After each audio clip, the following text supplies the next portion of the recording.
Este projeto é realizado com recursos do Fundo de Apoio à Cultura do DF. Surgem linhas que formam um mapa. Ao centro, surgem as letras O e C sobrepostas.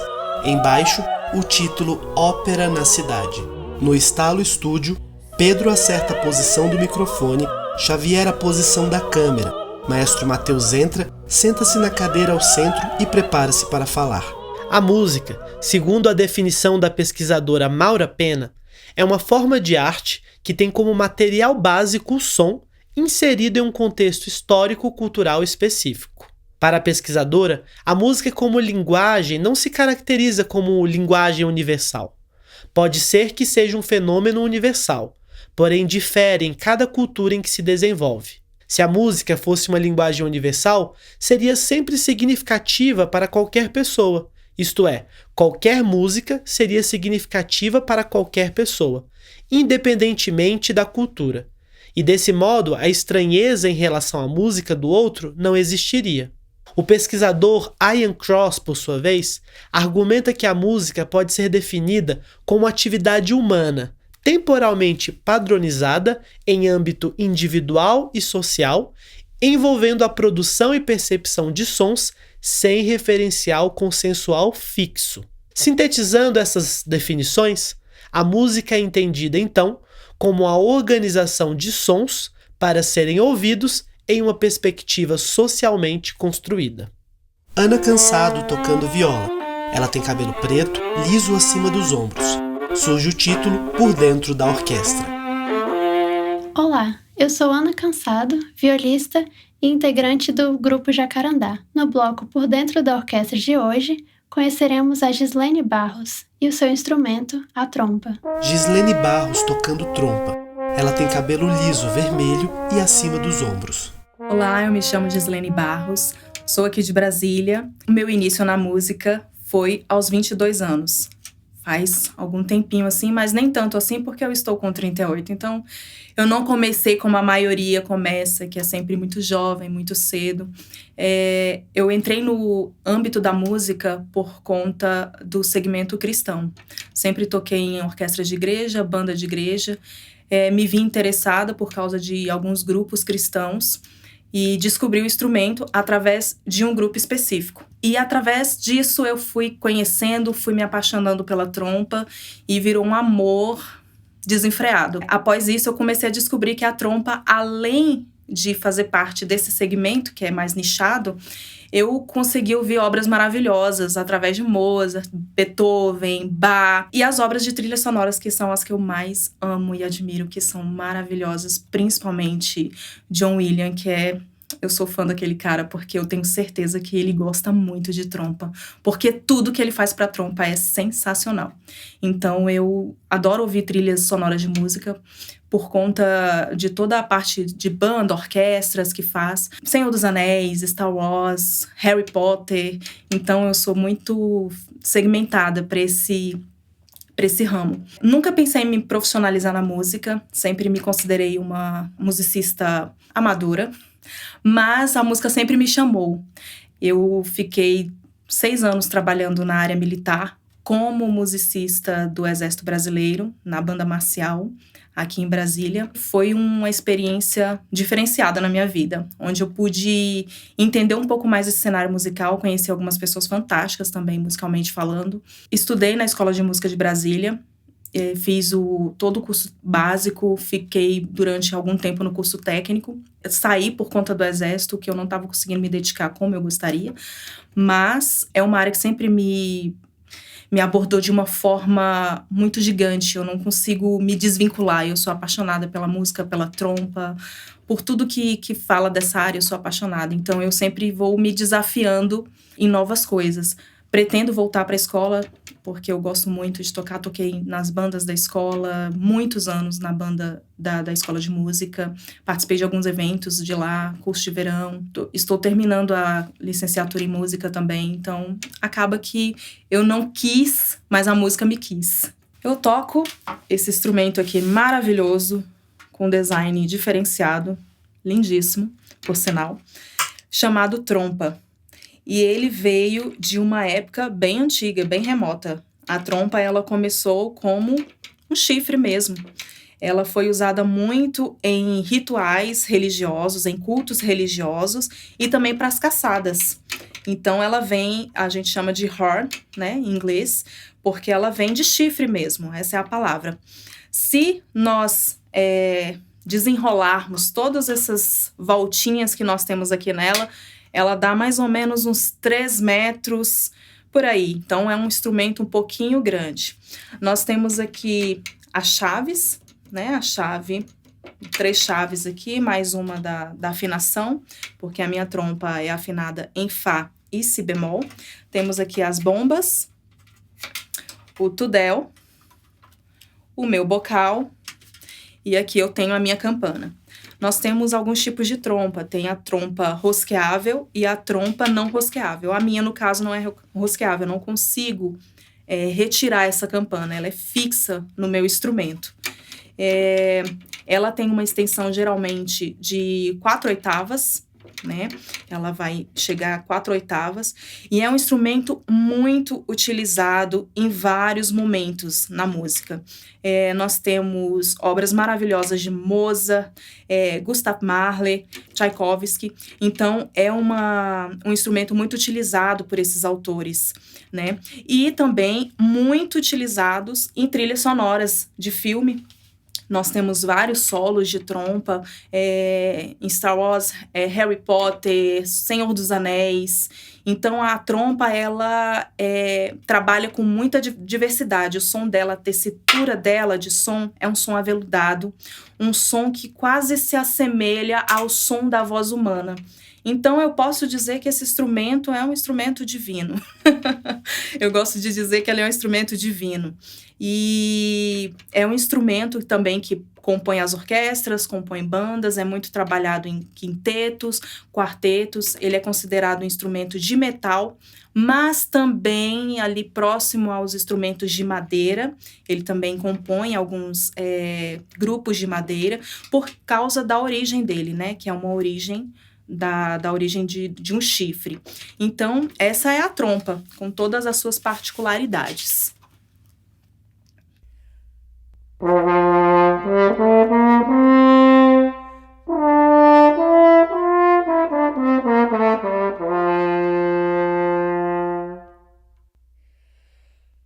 Surge o título Live Recital.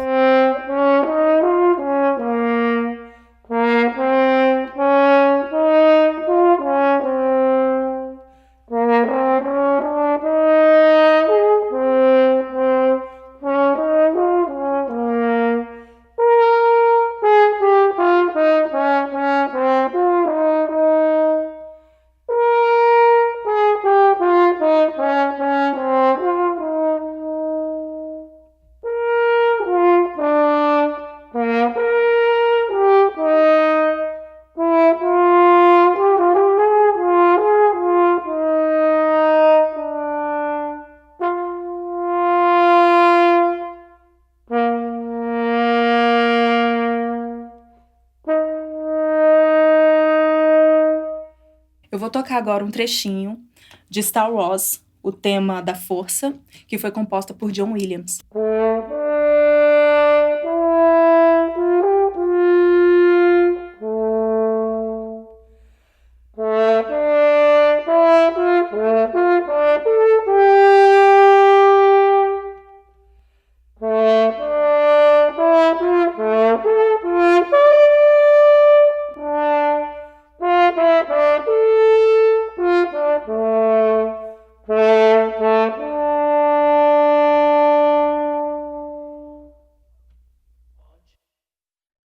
Este projeto é realizado com recursos do Fundo de Apoio à Cultura do DF. Surgem linhas que formam um mapa. Ao centro, surgem as letras O e C sobrepostas. Embaixo, o título Ópera na Cidade. Olá! A música da partitura e o texto do libreto são os pretextos para as impressionantes vozes e a pujante sonoridade da orquestra e das massas corais que assistimos nos palcos. Mas a complexidade da ópera vai mais além. A produção de um espetáculo de ópera abrange elementos como cenários, iluminação, figurinos, maquiagem, efeitos especiais. Elementos esses que são combinados para contar a história de uma maneira multidimensional.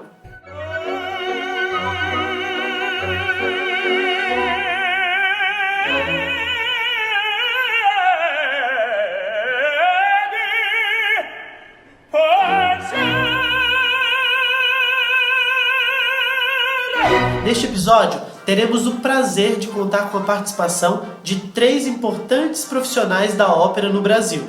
A partir de suas áreas de atuação na ópera, nossos convidados responderão a seguinte questão: como é feita a ópera?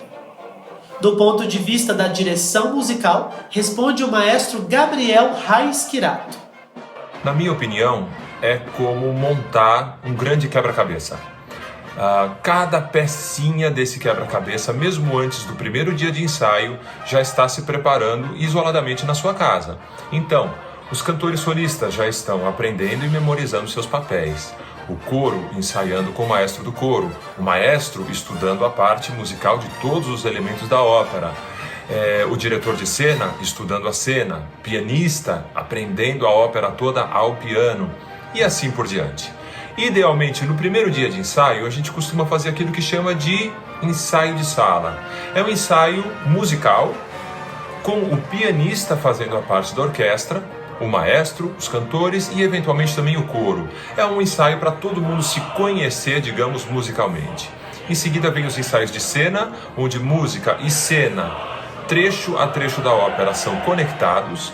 Depois o maestro começa um ensaio musical com a orquestra, faz as leituras de orquestra. Depois junta orquestra, cantores solistas e coro, num ensaio sem cena, que a gente costuma chamar de ensaio à italiana. Depois vem os ensaios de conjunto, onde todas essas pessoas começam a fazer a ópera já juntando com a cena, com o teatro. E aí todos os elementos que também vão se juntando, como luz, figurino, cenário, etc. Depois de vários ensaios de conjunto, nós temos o ensaio pré-geral. O ensaio geral, finalmente, com algumas pessoas convidadas, já costuma ter algum público presente, como uma espécie de pré-estreia. E, finalmente, a estreia, onde todas as pecinhas desse quebra-cabeça se uniram. Já do ponto de vista da produção de ópera, responde a produtora do Festival de Ópera do Teatro da Paz, Nandressa Nunes. A função do produtor de ópera no espetáculo é cuidar de toda a logística que envolve o espetáculo. Desde a contratação dos técnicos e solistas, de todo o corpo envolvido, o deslocamento dessas pessoas até ao teatro ou a cidade para onde eles vão e tudo mais que envolve o espetáculo. A questão de programa, a questão de ingressos, cortesias, acompanhar os ensaios e todo momento que o artista sai da sua casa até ele voltar é de responsabilidade do produtor de ópera. Atualmente existem cursos para você ser produtor. No meu caso, por exemplo, foi uma questão natural. Eu comecei como assistente de cenografia, passei para a direção de palco e, na sequência, eu comecei a produzir. A minha carreira começa no Teatro Municipal de São Paulo, produzindo uma estreia mundial da Ópera Olga. Então, assim, eu sou da leva dos produtores antigos que a gente aprendia na prática.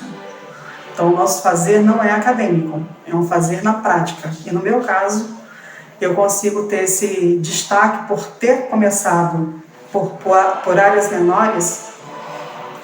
Eu consigo trabalhar melhor com orçamentos, conheço melhor a questão dos artistas. Afinal de contas, são 24 anos de mercado, né? Já é um tempinho. E do ponto de vista da concepção cênica do espetáculo, responde o diretor de cena e diretor de palco, André Di Peroni. O diretor de cena, ele é o responsável em transformar em imagens o que ele viu, leu e ouviu na partitura. Então, a partitura musical de uma ópera, por exemplo. O compositor criou a música daquele espetáculo, né? A melodia, o som. O libretista criou o texto, as falas daqueles personagens. O que o diretor de cena faz? Ele pega esse libreto, ele estuda, ele ouve essa música muitas vezes, vê o que a música sugere para ele, né, a criatividade dele, como que aquela música chega até ele. Ele lê o libreto, ele vê o que esse libretista escreveu, né, nas rubricas, quais são os detalhes desse espetáculo, o que precisa acontecer, quem são esses personagens, e ele vai transformando isso em imagens. Então ele se reúne com o cenógrafo, que é quem vai criar os cenários do espetáculo, e ele vai passando as ideias dele, o cenógrafo vai passando as dele também. O figurinista, que vai fazer as vestimentas, né, os figurinos do espetáculo. O maquiador, o peruqueiro, que vai fazer as perucas do espetáculo. O iluminador, que vai dar a atmosfera com a luz. E aí ele vai criando, junto com essa equipe artística, a cara desse espetáculo. E depois, quando os ensaios começam, ele trabalha com essa movimentação. Que momento que os atores vão entrar em cena, como que eles vão cantar, qual a posição que eles vão estar, como que eles vão estar em cena, como que ele concebeu aquela cena com balé, com atores, com o coro. Então ele cuida de toda essa movimentação das pessoas no palco e da interpretação delas. E também qual momento as coisas acontecem, que horas que eles trocam de figurino, que hora que o cenário se movimenta. E junto com ele trabalha durante os ensaios e também, depois dos ensaios de palco, o diretor de palco, ou a diretora de palco. O diretor de palco é o que transforma, né, em realidade, o que organiza tudo aquilo que o diretor de cena pediu. Então ele está no palco e ele está cuidando nas coxias e nos bastidores para que tudo aconteça na hora certa. Porque numa ópera, por exemplo, a orquestra começa a tocar e ela não vai parar. Ela vai tocando conforme o maestro está regendo uma ópera, a orquestra vai tocando e a história vai acontecendo. Então o diretor de palco tem esse papel importante de dizer que momento que as coisas vão acontecendo sem parar a música. Então ele está ali na coxia, nos bastidores, e ele tem tudo anotado na partitura, em qual nota, em qual compasso o cenário vai se movimentar, que momento que os figurinos, os atores vão sair de cena para trocar de figurino, ele que organiza as coxias, por onde as pessoas entram, por onde elas saem, que momento que troca a luz do cenário, que momento que fecha a cortina, que abre a cortina, os intervalos, os horários. Então esse é o diretor de palco. Então o diretor de cena, basicamente ele que cria aquela atmosfera do espetáculo, né, essa parte da criação, da parte artística, e o diretor de palco é o regente da coxia, ele que organiza e vai regendo para que tudo aconteça na hora certa e o espetáculo aconteça de uma forma tranquila, como deve ser, com segurança e bonito para o público. Neste episódio, pudemos ter uma ideia da complexa estrutura e da ampla variedade de profissionais e artistas envolvidos na produção de um espetáculo de ópera. Amigas e amigos, a ópera pode nos transformar intelectual e emocionalmente. Esse foi o Ópera na Cidade. Até a próxima.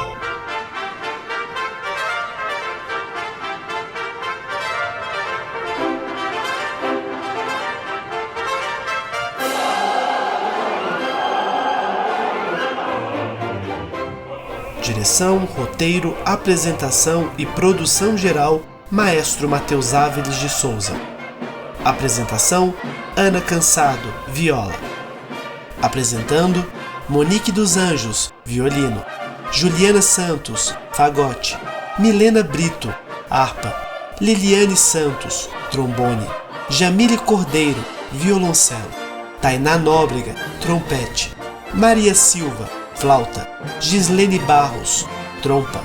Amanda Sucupira, contrabaixo. Elaine Rodrigues, clarinete. Produção executiva, Joaquim Lima. Filmagem, edição e finalização, Xavier Brown.